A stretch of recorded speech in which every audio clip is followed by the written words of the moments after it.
Hello friends, आप सभी को आपके अपने YouTube channel A1 study area पर बहुत बहुत स्वागत है।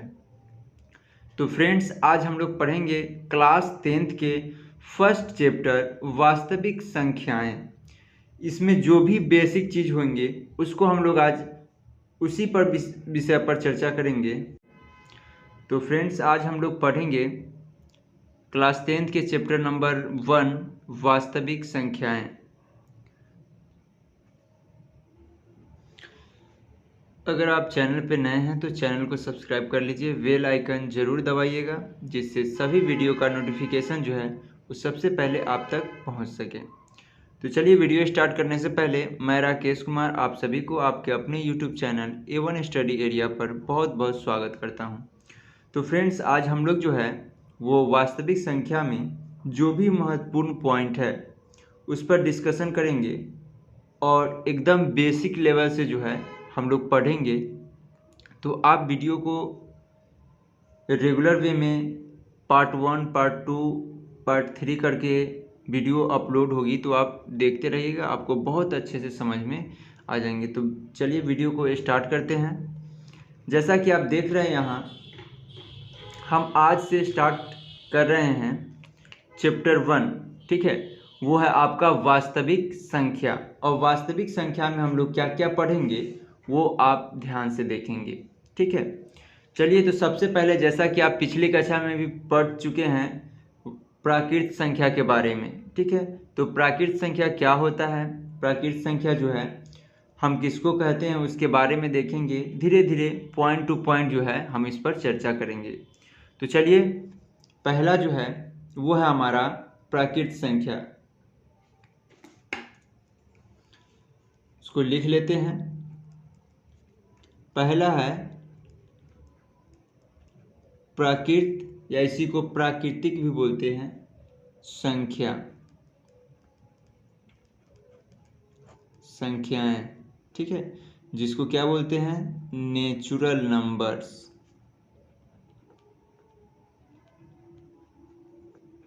ठीक है। ये क्या होता है, तो जैसा कि आप जानते हैं गिनती, जिसको 1 2 3 काउंट करते हैं, वो हमारी हुआ गिनती की संख्या, ठीक है। तो गिनती की संख्याओं,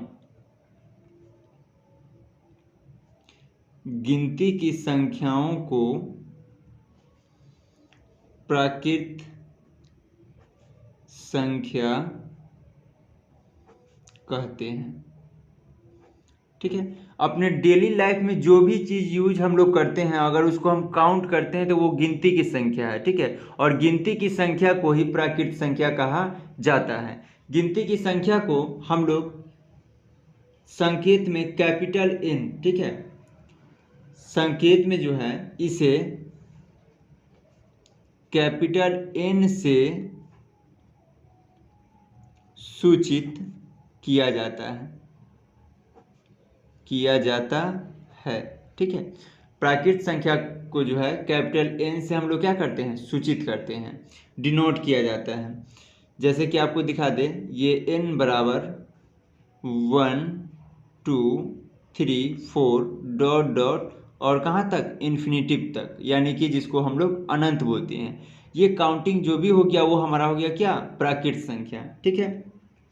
और जैसा कि आप जानते भी होंगे, प्राकृत संख्या जो है वो सदैव धनात्मक होता है, हमेशा क्या होता है, धनात्मक होता है।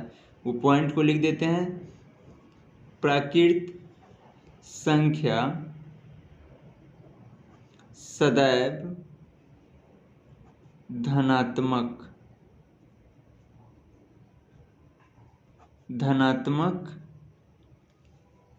होती है, ठीक है। धनात्मक कहने का मतलब कि जो भी संख्या होगी वो पॉजिटिव यानी प्लस चिन्ह के साथ होगी, ठीक है।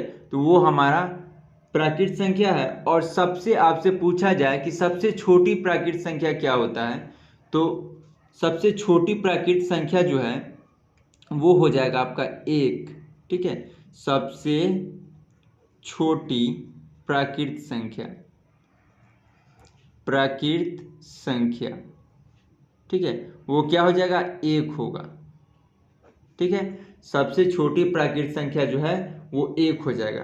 तो जैसा कि आप प्राकृत संख्या समझ गए होंगे, गिनती की संख्या सिंपल सा है कि जो गिनती की संख्या है, काउंटिंग जो है वो हमारा क्या है, नेचुरल नंबर्स है, प्राकृत संख्या है। और प्राकृत संख्या को हम लोग कैपिटल एन से जो है वो क्या करते हैं, डिनोट करते हैं, कैपिटल एन से उसको सूचित करते हैं। जहां भी आपको लिखा रहे एन बराबर 5 6 या 5 2 6 इस तरह से लिखा हुआ रहे, इसका एन क्या डिनोट कर रहा है कि ये जो भी संख्या है ये कौन सी संख्या है, प्राकृत संख्या है, नेचुरल नंबर है। ठीक है। अब हम लोग नेक्स्ट पॉइंट देखेंगे। इसमें ये देख लीजिए कि हमारा जीरो, एक चीज देख लीजिए, जीरो जो है आपसे पूछा जाए कि जीरो प्राकृत संख्या है या नहीं, तो क्या जवाब होगा, जीरो जो है वो प्राकृत संख्या नहीं है, प्राकृत संख्या नहीं है। ठीक है, जीरो है वो जो है प्राकृत संख्या नहीं है। ठीक है, तो आप प्राकृत संख्या समझ गए होंगे। अब हम चलिए चलते हैं नेक्स्ट पॉइंट, वो है हमारा पूर्ण संख्या। अगला पॉइंट है दूसरा नंबर, वो है हमारा पूर्ण संख्या, पूर्ण संख्याएं। ठीक है, जिसको हम लोग इंग्लिश में बोलते हैं होल नंबर, होल नंबर्स। ठीक है, पूर्ण संख्या। तो जैसा कि आप जानते हैं कि यदि प्राकृत संख्या, ठीक है, यदि प्राकृत संख्याओं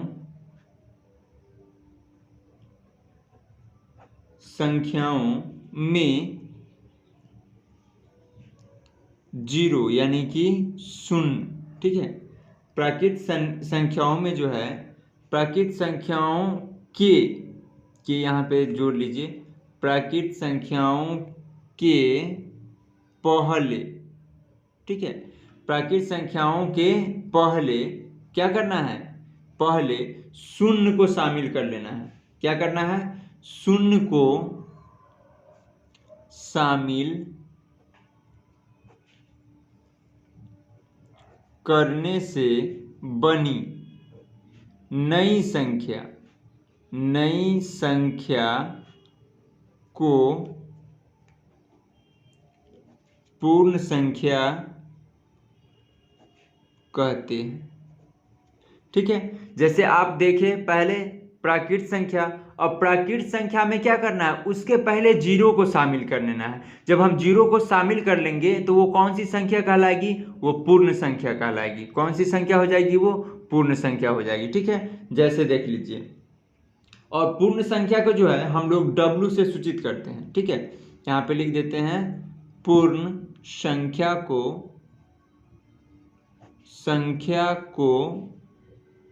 W से क्या किया जाता है, सूचित किया जाता है, सूचित किया जाता है। ठीक है, अब वो कैसे हम लिखते हैं वो देखिए, जैसे ये हमारा रहा W बराबर, ठीक है, क्या करेंगे, काउंटिंग यानी गिनती की संख्या लिख लेंगे 1 2 3 डॉट डॉट कहाँ तक, इन्फिनिटिव तक, और उसके पहले लगा लेंगे जीरो। ठीक है, उसके पहले क्या कर देंगे, जीरो लगाएंगे। तो ये जो संख्या बनी यही हमारा क्या, पूर्ण संख्या है। इसको क्या बोलेंगे, पूर्ण संख्या बोलेंगे। ठीक है, यानी गिनती की संख्या के पहले जीरो को हम शामिल कर लिए तो वो हमारा हो गया पूर्ण संख्या। ठीक है, चलिए नेक्स्ट है, अगर आपसे पूछा जाए कि सबसे छोटी पूर्ण संख्या क्या होगी। ठीक है, आपसे अगर पूछा जाए कि सबसे छोटी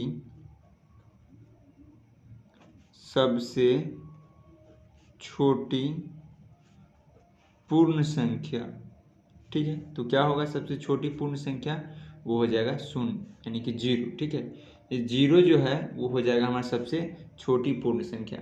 लेकिन आपसे पूछा जाए कि क्या पूर्ण संख्या ऋणात्मक होती है, तो क्या जवाब होगा, पूर्ण संख्या ऋणात्मक नहीं होती है। पूर्ण संख्या ऋणात्मक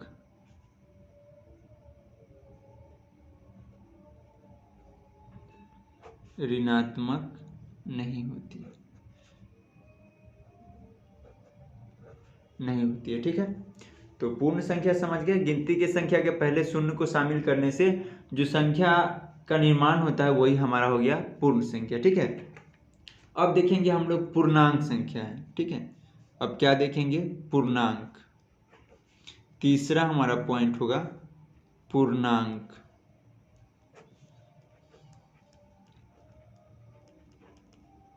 ठीक है, यानी इसको बोलते हैं इंटीजर।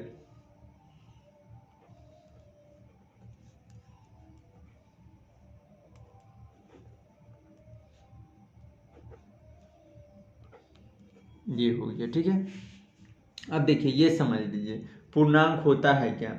जैसे कि पूर्ण संख्या का जो समूह है और प्राकृत संख्या का समूह, उसमें हम लोग करेंगे क्या कि ऋणात्मक संख्या को ऐड कर लेंगे।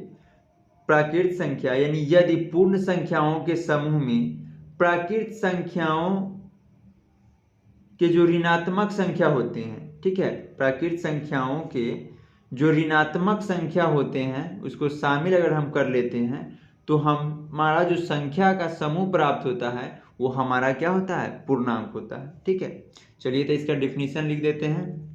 यदि पूर्ण संख्याओं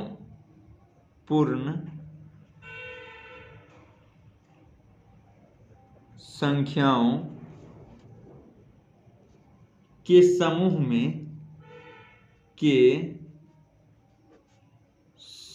में क्या करना है? समूह में किसको शामिल कर लेना है?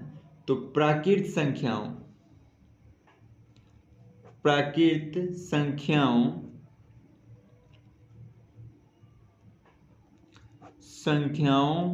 के, ठीक है, प्राकृत संख्याओं के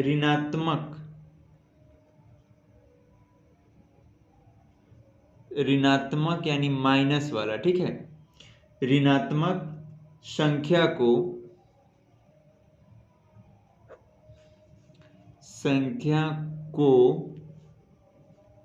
शामिल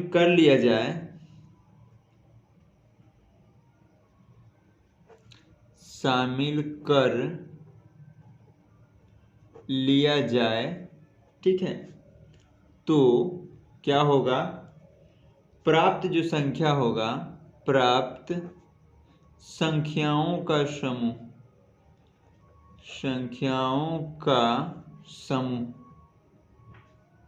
ठीक है, को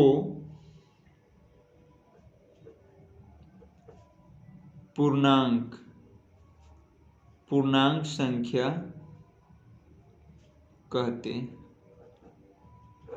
ठीक है, ये हो गया हमारा। जैसे अभी तक हम लोग पढ़े प्राकृत संख्या, गिनती की संख्याओं को प्राकृत संख्या कहते हैं। पूर्ण संख्या यानी प्राकृत संख्या के पहले जीरो को शामिल करने से जो नई संख्या का निर्माण होता है उसको पूर्ण संख्या कहते हैं। अब ये पूर्णांक क्या होता है? तो यदि पूर्ण संख्याओं के समूह में प्राकृत संख्या के ऋणात्मक वैल्यू को शामिल करना है, ऋणात्मक मान को शामिल करना है, तो शामिल कर लिया जाए और जो हमारा संख्या प्राप्त होगा वह क्या होगा? हमारा पूर्णांक हो जाएगा। उसको हम लोग क्या कहेंगे? पूर्णांक हो जाएंगे। जैसे आप यहाँ देखिए, सबसे पहले ये जान लीजिए कि पूर्णांक को जो है हम लोग जेड, ठीक है, जेड या आई, इसे आई या जेड से क्या करते हैं? सूचित करते हैं, सूचित किया जाता है।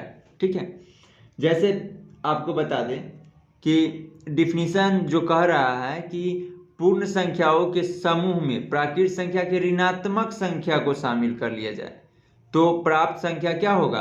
का जो समूह प्राप्त होगा वो पूर्णांक कहलाएगा। जैसे देखिए पूर्ण संख्या, तो पूर्ण संख्या जीरो से स्टार्ट होता है। पूर्ण संख्या किससे स्टार्ट होता है? जीरो से। तो ये हो गया आई और उसके बाद आई या जेड लिख दीजिए। ठीक है, और पूर्ण संख्या जीरो से स्टार्ट हुआ, 1 2 3 4 डॉट डॉट डॉट कहाँ तक? इन्फिनिटिव तक, यानी कि अनंत तक। ठीक है, अब देखिए ये हमारा पूर्ण संख्या है। अब पूर्ण संख्या में तो यहाँ प्राकृत संख्या भी है और प्राकृत संख्या का ऋणात्मक वैल्यू लेना है। जैसे देखिए जीरो से जीरो के हम राइट साइड जा रहे हैं तो सब प्लस में जा रहा है, और इसका लेफ्ट साइड आएंगे तो क्या होगा? माइनस में हो जाएगा। तो जीरो के बाद जब लेफ्ट होंगे, लेफ्ट साइड इस तरफ, तो क्या होगा, माइनस होगा, तो -1 -2 -3 -4 इस तरह डॉट डॉट कहाँ तक जाएगा, ये आपका इन्फिनिटिव तक। ठीक है, ये हमारा हो गया क्या, पूर्ण, ये हमारा क्या हो गया, पूर्णांक हो गया। अब एक चीज आप समझ लीजिए कि पूर्णांक का अर्थ हुआ पूरा पूरा अंक। पूर्णांक का अर्थ क्या हुआ, पूरा पूरा अंक। आपसे कोई पूछे कि बताइए तो कि ये 5/7 ये पूर्णांक है क्या, तो ये पूर्णांक नहीं है, क्योंकि जब हम 5 में 7 से डिवाइड करेंगे तो ये डिसिमल फॉर्म में आ जाएगा, दशमलव में आ जाएगा। ठीक है, आपसे कोई पूछे कि बताइए तो 3/2 ये पूर्णांक है क्या, नहीं है पूर्णांक। ठीक है, उसके बाद आपसे पूछा जाए कि बताइए था कि 7/2 ये पूर्णांक है, नहीं है पूर्णांक। ठीक है, आपसे पूछा जाए -3/2 ये पूर्णांक है, नहीं है पूर्णांक, क्योंकि फ्रैक्शन में जो है वो पूर्णांक नहीं होगा जब तक वो पूरा पूरा अंक नहीं होगा। लेकिन आपसे पूछा जाए कि 6 यानी कि 6/2 ये पूर्णांक है, तो ये पूर्णांक होगा। क्यों होगा, क्योंकि जब हम इसको काटेंगे तो ये 3 मरते में क्या हो जाएगा, कट जाएगा, तो पूरा पूरा अंक क्या आया हमारे पास, 3 आया। ठीक है, तो माइनस में हो या प्लस में हो वो पूरा पूरा अंक होगा तो पूर्णांक होगा, लेकिन दशमलव में पूर्णांक नहीं होगा। ठीक है, ये हुआ पूर्णांक। ठीक है, तो पूर्णांक समझ गए होंगे। अब हम देखेंगे कि पूर्णांक जो है वो 3 प्रकार के हो गए। कितने प्रकार के हो गए, 3 प्रकार के। एक हमारा ऋणात्मक पूर्णांक हो गया, ये इतना जो इधर देख रहे हैं जीरो के लेफ्ट साइड में, ये हमारा ऋणात्मक हो गया, और ये धनात्मक हो गया, ये क्या हो गया, शून्य हो गया। तो पूर्णांक जो है कितने हो गए, 3 हो गए, ऋणात्मक, ठीक है, धनात्मक और शून्य, ये हमारा क्या हो गया, पूर्णांक। पूर्णांक का अर्थ पूरा पूरा अंक, वो दशमलव फॉर्म में नहीं होना चाहिए। ठीक है, माइनस में होगा, ऋणात्मक होगा, लेकिन पूरा पूरा अंक होगा, बटा में नहीं होगा। ठीक है, जैसे कि ये 7/2 है, तो ये आएगा आपका कितना, 3.5, तो ये तो पूरा पूरा अंक नहीं है, पूर्णांक नहीं हुआ। ठीक है, तो ये हमारा हो गया पूर्णांक। ठीक है, अब जो है धनात्मक, 3 टाइप से हम लोग पूर्णांक देख लिए, एक ऋणात्मक, एक जीरो और एक धनात्मक। ठीक है, तो कुछ पॉइंट देख लेते हैं हम लोग। जैसे यहाँ पे देख लीजिए कि जो धनात्मक पूर्णांक होगा, धनात्मक पूर्णांक, ठीक है, वो जो है जीरो से हमेशा यानी कि सदैव क्या होगा, बड़ा होगा। क्या होगा, बड़ा। और ऋणात्मक पूर्णांक, ठीक है, ऋणात्मक पूर्णांक वो जीरो से सदैव छोटा होगा, सदैव छोटा होगा। ठीक है, जैसे हम आपसे पूछे कि बताइए तो, यहाँ ध्यान दीजिएगा, ये -1 है और ये 0 है, हम पूछे कि दोनों में कौन बड़ा है, तो यहाँ पे आपका बड़ा होगा 0। ठीक है, क्योंकि ऋणात्मक पूर्णांक जो है वो 0 से हमेशा क्या होता है, छोटा होता है, माइनस वाला। ठीक है, तो यहाँ ये दोनों में पूछा जाए कि कौन बड़ा है, तो वो बड़ा होगा आपका यहाँ पे क्या, 0 होगा, ना कि ये ऋणात्मक होगा। ठीक है, ये दोनों में बड़ा कौन होगा, 0 होगा। तो ऋणात्मक पूर्णांक हमेशा 0 से क्या होगा, छोटा होगा, और धनात्मक पूर्णांक हमेशा जो है वो 0 से बड़ा होगा। ये था हमारा क्या, पूर्णांक। ठीक है, चलिए अब हम लोग देखेंगे नेक्स्ट टॉपिक, यानी कि अगला जो टॉपिक है वो क्या है, वो हम लोग देखेंगे। ठीक है, चलिए अगला टॉपिक है परिमेय संख्या। ठीक है, अब परिमेय संख्या क्या होता है, इसको हम लोग थोड़ा सा डिटेल जान लेते हैं। ठीक है, तो जैसा कि आप लोग पिछले कक्षा में भी पढ़े होंगे कि परिमेय संख्या यानी कि वैसी संख्या जो P/Q के रूप में व्यक्त की जा सकती है, व्यक्त किया जा सकता है, उसको हम लोग क्या कहते हैं, परिमेय संख्या कहते हैं। ठीक है, जैसे आप देख लीजिए यहाँ कि ऐसी संख्या,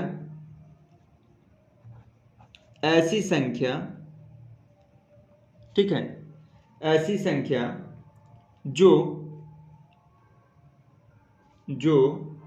P/Q, ठीक है, P/Q के रूप में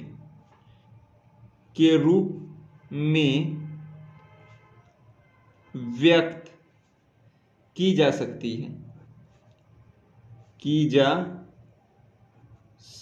है, ठीक है, तो इसको हम लोग बोलेंगे परिमेय संख्या। तथा इसमें कुछ कंडीशन सुन लीजिए, तथा जहां P और Q पी और क्यू क्या हो, पूर्णांक हो। ठीक है, पी और क्यू क्या हो, पूर्णांक हो,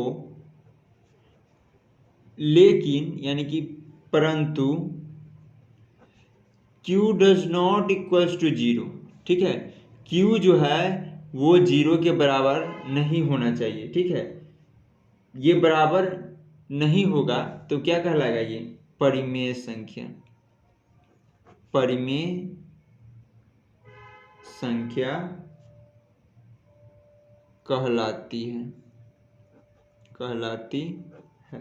ठीक, कहने का मतलब हुआ कि परिमेय संख्या वह होगा जो p बटा क्यू के रूप में हो या p बटा क्यू के रूप में बदला जा सके। ठीक है, और p और q क्या हो, पूर्णांक हो, मतलब पूरा पूरा अंक हो। ठीक है, पूर्णांक हो।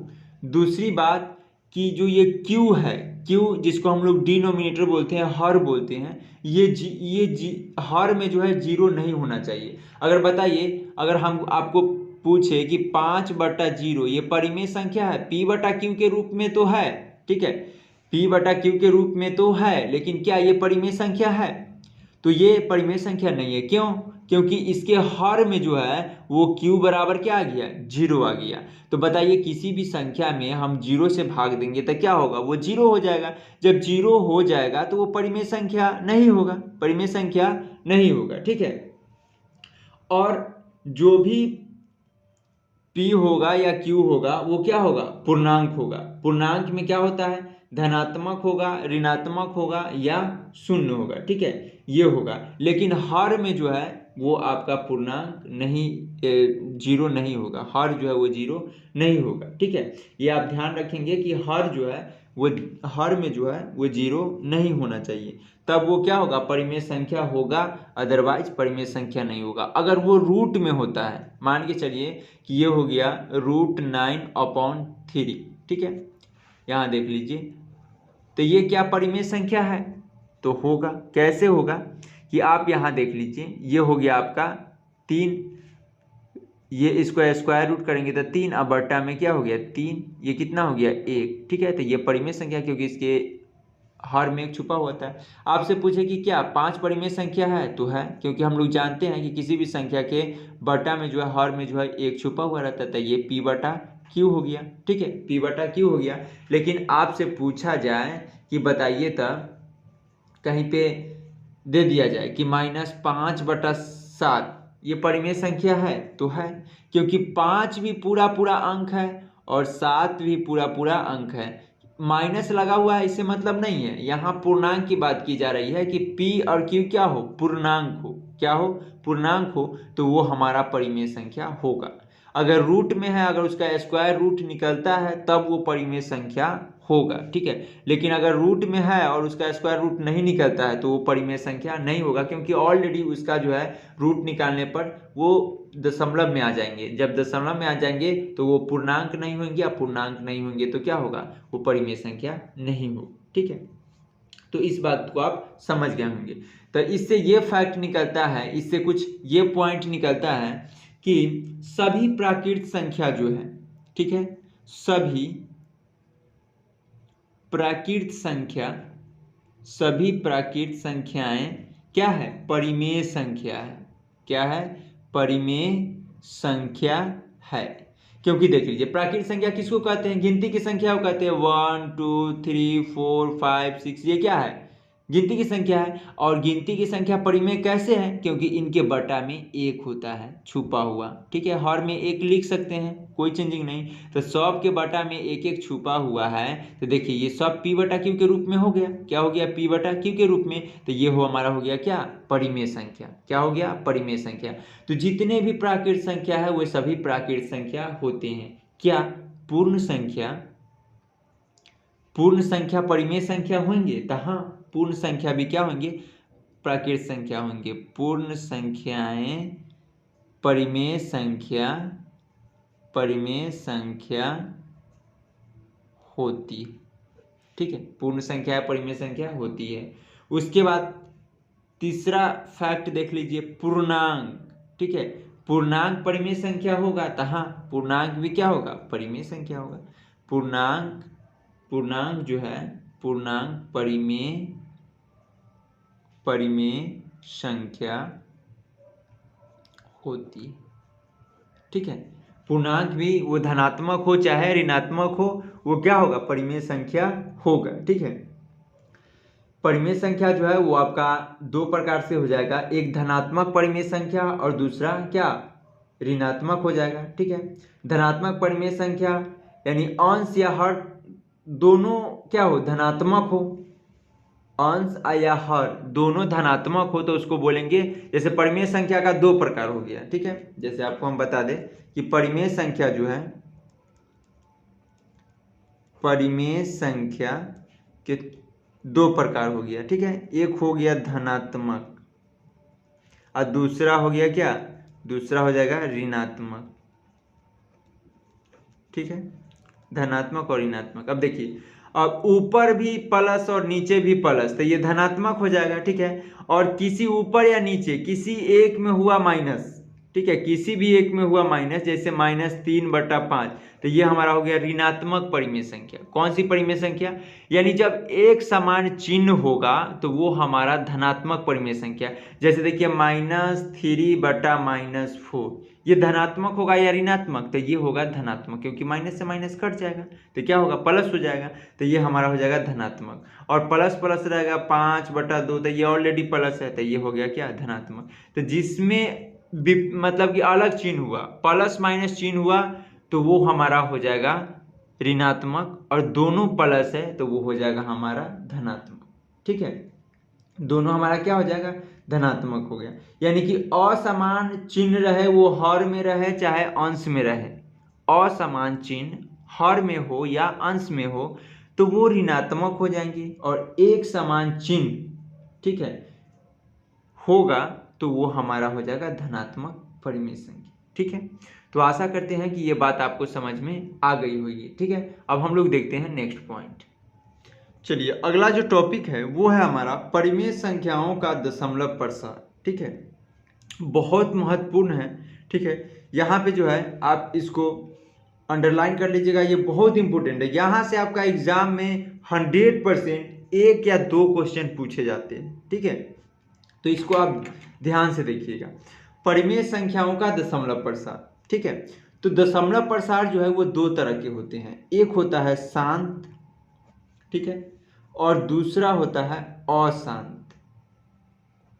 एक शांत और दूसरा अशांत होता है। ठीक है, अब दशमलव प्रसार निकालते कैसे हैं वो देख लीजिए। ठीक है, दशमलव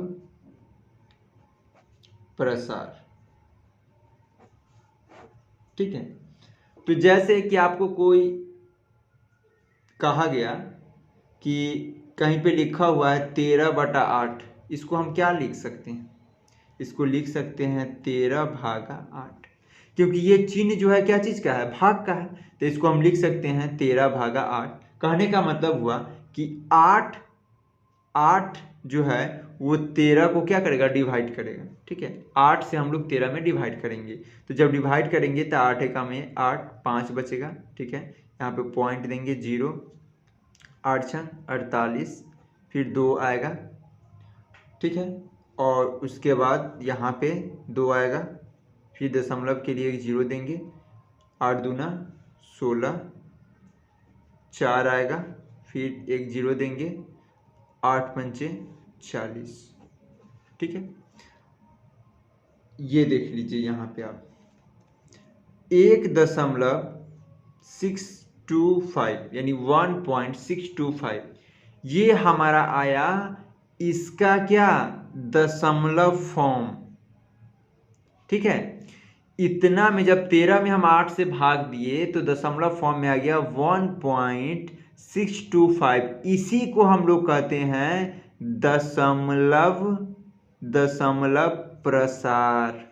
ठीक है, इसी को हम लोग क्या कहते हैं, दशमलव प्रसार कहते हैं। यानी किसी संख्या में अगर आप भाग देते हैं, अगर पूर्ण रूप से वो कट जाता है तो वो तो हो गया अलग। ठीक है, लेकिन जब नहीं कटता है और उसको दशमलव में हम लाते हैं, दशमलव में करके काटते हैं, तो वही उसका कहलाता है दशमलव प्रसार। ठीक है, वो क्या कहलाएगा, दशमलव प्रसार। अब देख लीजिए, आपका एक दूसरा देख लेते हैं। अब कहीं पे लिखा हुआ है 7/3, ठीक है। तो इसको क्या लिख सकते हैं, इसको लिख सकते हैं हम लोग 7 और भागा क्या 3, 7/3। यानी कहने का मतलब हुआ कि 7 जो है 3 से भाग दीजिए 7 में, 3 दूना 6, 1 बचेगा, दशमलव देंगे 0, 3 तिहाई 9, फिर 1 बचेगा, फिर 3 तिहाई 9, फिर 1 बचेगा, ठीक है 0, 3 तिहाई 9, फिर 1 बचेगा, फिर यहाँ 0, 3 तिहाई 9। यानी कि हम क्या देख रहे हैं कि ये रेगुलर में जो है 3 3 3 3 क्या है रिपीट हो रहा है, लेकिन ये हम पूरा पेज खत्म कर देंगे, यानी पूरा जिंदगी भर इसको भाग लगाते चले जाएंगे, लेकिन ये कटने वाला नहीं है, ठीक है। तो हम इसको, ये दशमलव प्रसार आ गया, लेकिन ये क्या होगा अनंत तक जाएगा, ये तो कटेगा नहीं, ठीक है। तो 3 3 3 जाता रहेगा। तो इसको एक शॉर्ट फॉर्म में लिखने के लिए क्या करते हैं हम लोग, 2 लिखेंगे, दशमलव लिखेंगे और 3 पर लगा देंगे बार, ठीक है। ये रेकरिंग लगा देंगे ऊपर, ठीक है। तो ये हम लगा देते हैं। ये क्या डिनोट करता है कि ये संख्या जो है वो बार बार रिपीट हो रही है। क्या हो रही है, रिपीट हो रही है। तो अब यहाँ आप बताइए कि ये तो कहीं खत्म नहीं हो रही है, ये 2 पॉइंट जो है 3 3 3 3 3 इस तरह से बढ़ रही है, ये खत्म होने वाला तो नहीं है, या पूरा जिंदगी हम इसको लगा इसमें भाग करते जाए। तो ये जब खत्म नहीं हो रहा है, इसी को बोलते हैं अशांत। क्या बोलते हैं, अशांत दशमलव प्रसार, अशांत दशमलव प्रसार, ठीक है। और यहाँ जो आप देखें कि 1.625 यानी दशमलव के 3 अंक तक, 4 अंक तक, 5 अंक तक कट जाता है, यानी पूरा पूरा दशमलव करने के बाद भी कट जाता है। तो यही हमारा कहलाता है क्या, शांत दशमलव, दशमलव क्या प्रसार, ठीक है। ये हमारा कहलाएगा शांत दशमलव प्रसार। यानी परिमेय संख्याओं का 2 दशमलव प्रसार होता है, एक शांत और एक अशांत होता है, ठीक है। जो दशमलव के बाद 2 अंक, 3 अंक, 4 अंक, 5 तक अंक तक जो है वो कट जाए, यानी कि कट जाना चाहिए, ठीक है। अगर वो कट जाए तो वो होगा शांत, लेकिन वो बार बार इस तरह से रेकरिंग, ठीक है, यानी कि बार बार रिपीट हो लेकिन वो कटे नहीं, कभी नहीं कटे, तो वही हमारा कहलाता है अशांत दशमलव प्रसार, ठीक है। तो आशा करते हैं कि ये बात आपको समझ में आ गई होगी। यानी जो पूर्ण रूप से कट गया दशमलव के बाद 2 अंक, 3 अंक जो भी है कट गया, तो वो हमारा होगा शांत। अगर नहीं कटा, बार बार वही संख्या रिपीट हो रही है, तो वो हो जाएगा हमारा अशांत दशमलव प्रसार, ठीक है। तो आज के लिए इतना ही, फिर मिलेंगे नेक्स्ट वीडियो में। जय हिंद, जय भारत।